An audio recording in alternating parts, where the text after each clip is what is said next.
The question is, when do you cut and run? Well, we get a really good opportunity anytime the stock market makes a new high. This July rally isn't over yet, and it could be the perfect time to cash out on some stocks. Any stock in your portfolio that's not making a new high is holding back your performance. Data analyst Marc Chaikin shares 5 stocks to cut this month. A lot of people own in their portfolios because they're very common names. But they are all a part of his strategy to cut the low-hanging fruit, something that's made him incredibly successful over 50 years on Wall Street. I think if people raise cash here, they'll have an opportunity to put it to work. Will these popular losers make it on your chopping block? Let's dive in.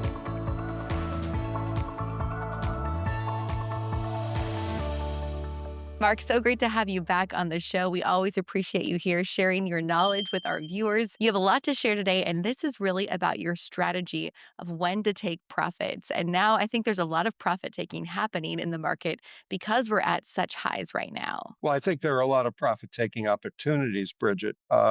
People have gotten a bit euphoric, and so I'm concerned. And in terms of my followers, I wanted to give them permission to take profit, which sometimes in the stock market you have to do that. People want to hang on, which is always good in the long term, but there are times in the market when taking profits or pruning your portfolio is a good thing, and this is one of them. And I think the strategy that you use is interesting too. And I want you to dive into that a little bit because sometimes when people think taking profits, they think their best performing stock when it's at an all-time high is the time to cash out and take some of those profits. But you have a little bit of a different strategy with your own portfolio. I do. For me, if you're talking about a portfolio, it's like a garden, and you've got to prune the garden and get the weeds out. You plant a garden with great hopes, and some of the flowers just don't work, and then you get weeds along the way. And the question is, when do you cut and run? In the stock market, we get a really good opportunity anytime the stock market makes a new high. So my theory, because I'm very embedded and very committed to the concept of relative price performance. In other words, how is a stock doing relative to the market? So if our power gauge rating is strong, which means the fundamentals are good, and by the way, relative strength is one of the 20 factors in the power gauge, but we look at it separately. So if you hit a new high in the market, in theory, any stock in your portfolio that's not making a new high is lagging and holding back your performance. There are better stocks you could be in. But in this case, I'm talking about trying to get the worst of the worst out. So a lot of people sort of sit on legacy positions, particularly in popular names. And here, what we're doing is a very disciplined strategy.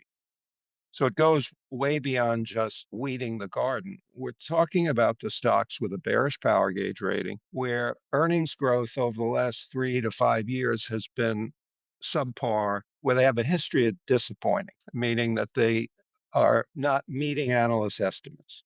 So we ran a screen in Chaikin Analytics, and we came up with a list of 21 stocks that fit those criteria: bearish power gauge, underperforming the market with a negative earnings picture, and zeroed in on 5 of them, which a lot of people own in their portfolios because, as we'll find out in a minute, they're very common names. Yeah, very popular names. Like you said, a lot of people are going to have these in a portfolio, and now might be the time to cash out and take some profit. So, if you've not watched the channel before when we've had Mark on, Mark has his own system of the power gauge, and you can really dive into the knowledge that he shares in Chaikin Analytics with the power gauge report. You can scan the QR code right now or click the link we have for you in the description of this video to get access to that report and get these kinds of stock lists every single month. The stocks that come out are very interesting and they're all based on data. And data is how you make decisions well in the stock market. And that is what Mark is all about. You've been doing it for 50 years, Mark.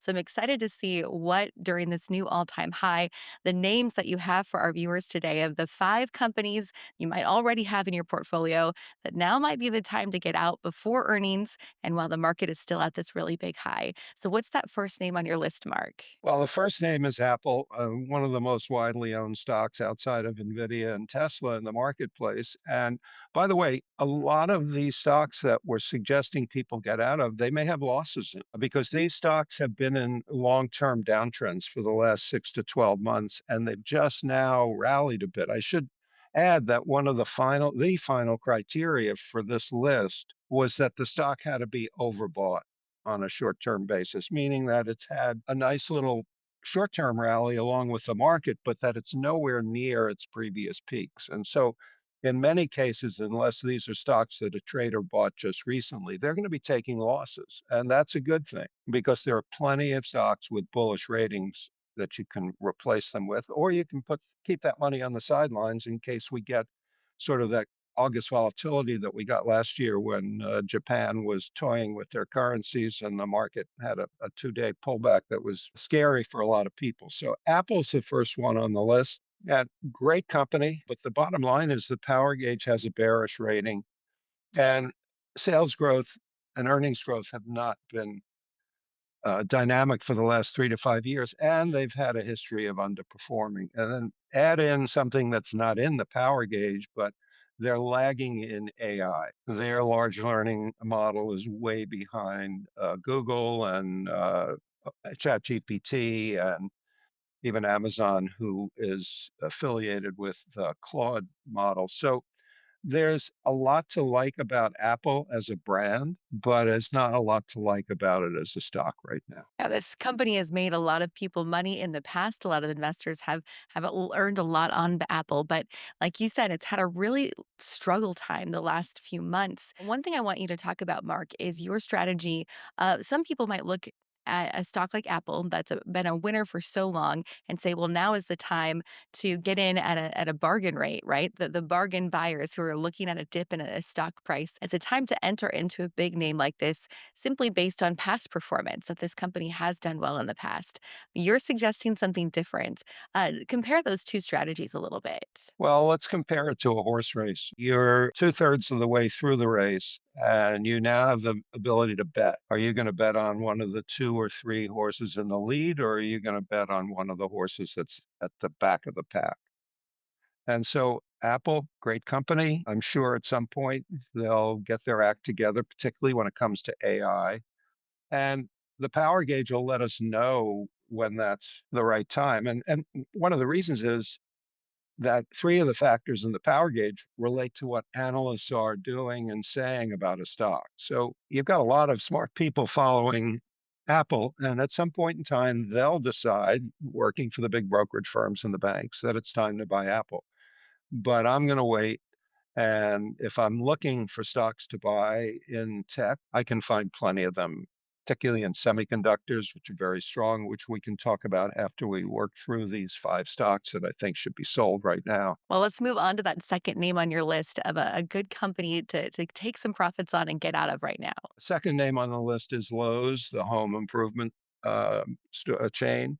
Uh, don't quite know why, because people aren't buying homes, which means they tend to renovate what they have. But both Lowe's and Home Depot have bearish ratings in our model. So that's telling me that it's not just one company, but it's that whole builder supply and home improvement. And maybe it's the builder supply part of it.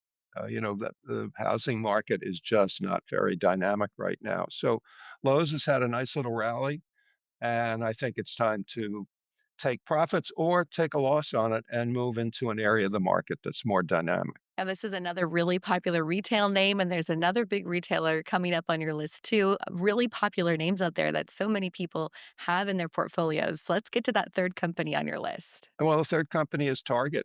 And Target is challenged in two ways. Number one, on the grocery side, that's been a big component of their business, but food prices are going up because of tariffs with Mexico and perhaps Brazil.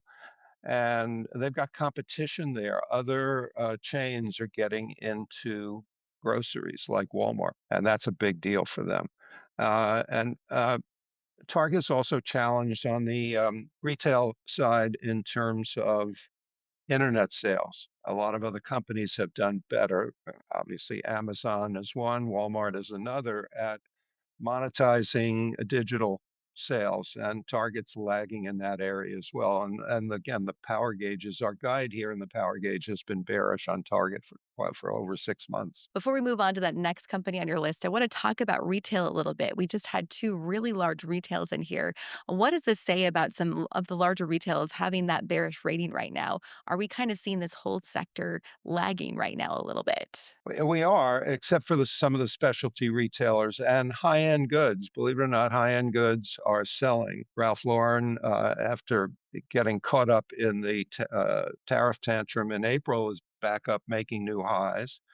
And some of the big retail brands are also doing well. And then at the low end of the spectrum, you have stocks like Dollar General, which are really doing well. It was one of our recommendations about 3 months ago. It's up about 30% since we recommended it in one of our newsletters. The high end is doing well, the low end is doing well. Think of it as a barbell. But in the middle, you've got some of these names who had good runs like Target, like Lowe's, like Kohl's that are really hurting right now. And the consumer has some choices to make. It's an interesting take on what's happening in the economy, too, for sure.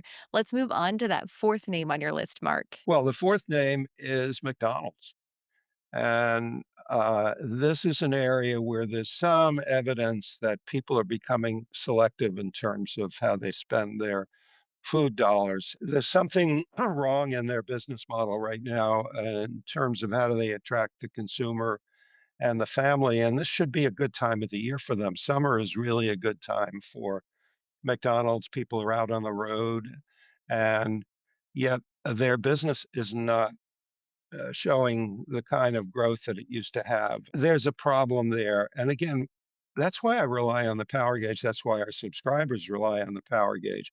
We don't have to know what the problem is with McDonald's. We just have to know that the power gauge is bearish and the stock is underperforming. Going back to retail, by the way, the six names we talked about, two of them have a bearish rating, which is Lowe's and Target, and four of them have bullish ratings, which are Dollar General, Dollar Stores, and at the high end, Ralph Lauren. So the power gauge, even within an industry that's weak, can find the stocks to focus on. Yeah, that's very interesting. And in the restaurant, fast food industry, fast casual, I'm sure there are some names that are doing well, as McDonald's might not be doing quite as well this summer. Any thoughts on whether McDonald's might see a little boost or a pullback even with earnings if summer's that busier season for their industry? Could some of those numbers show up? Well, McDonald's has an earnings report coming up, and they've just got a history of disappointing. So if we look back, one of the factors in our model is called earnings surprise. And over the last 5 quarters, McDonald's has underperformed relative to Wall Street estimates. They just haven't cut it. And in many of those cases, the stock, even in a strong market period, has sold off. So it's a stock that just is not exciting anyone. They reported in May and they basically matched Wall Street estimates. But if you look at a chart on McDonald's, since that May report, with the market making new highs, the stock is down about 8%. And that's with the recent rally. So part of the reason we put McDonald's on our list is it's rallied from 282 back up to 300. It's still in a downtrend. The power gauge is bearish. It's the ideal spot to say, let me look for a stronger name. Now, if you want to find a stronger stock in that group, not that hard to do. We go to the power gauge. And what's interesting is DoorDash. I know we weren't going to get into the bullish names right at the beginning, but DoorDash is a delivery service. So what does that tell you? DoorDash has a bullish rating and it's just recently made a new all-time high. And McDonald's, which requires you to get in a car and drag the kids along, has a bearish rating. There may be a trend there that the power gauge is picking up. So, one way to deploy money if you sell McDonald's is to switch it into DoorDash. And then I'm also seeing that Cracker Barrel has a bullish power gauge rating. So, there's a much smaller fast food company that the power gauge likes. There are a lot of horses in the race, and you don't have to pick the one that you've been favoring for the last 5 years, you can move on and find a new stock in an industry that you like that's attractive. Well, let's move on to that final name on your list, the fifth company that you should be looking at getting out of right now. So the fifth name on our list of stocks to exit from your portfolio is FedEx. And again, with all that's going on in home delivery relative to online shopping, FedEx just can't get it together. It's had a bearish power gauge rating since last September, so almost 10 months of a bearish rating, and the stock's been in a downtrend that whole time. So, from the day that the power gauge went bearish, the stock was at 260. It went as low as 190 in the tariff tantrum sell-off in April. Now it's sitting at 232. So basically, over the last 9 months, FedEx is down 8%. I just don't want to be in a stock that's down 8% over a period when the market's making a new high. I don't have to be a rocket scientist to figure out why. I want to find stocks that are outperforming the market to own, and I want to, along the way, prune the stocks out of my portfolio that are lagging because typically that means that whatever your reason for buying the stock was, something has changed. And you don't have to know what's changed. The market is telling you that something has changed. And 90% of the time, that'll serve you well. Following the data is a proven strategy for sure. I'm glad that you're sharing that with our viewers. And again, you can follow the data through the Power Gauge system. We have that link right in the description for you if you want to follow along and look at the numbers the way that Mark is talking about here. Well, Mark, I want to finish by taking a look at kind of where the market's at right now and where there are some growth opportunities in the market. It's not these five stocks, but there are some other areas where you can find a lot of opportunity right now. Exactly. And part of the rationale for recommending that people prune their portfolios now is that I think we've got a couple of weeks of additional strength here in the market as second quarter earnings start to come out. They've already come out in some of the major banks doing better than expected. But I think that there's a good chance we'll get a short term peak in July over the next 2 weeks. And we all know that the fall has been a very dangerous time to own stocks. September, October have been treacherous for stocks. So I think if people raise cash here, they'll have an opportunity to put it to work uh, in the fall as we then get a big move into year end. And the reason I think we'll get a big move into year end is that the momentum that's built up over the last 90 days historically has led to bigger gains. But that doesn't mean bigger gains immediately. It means bigger gains down the road. So I always like to have a little cash when I think there's going to be a pullback and I see that pullback coming.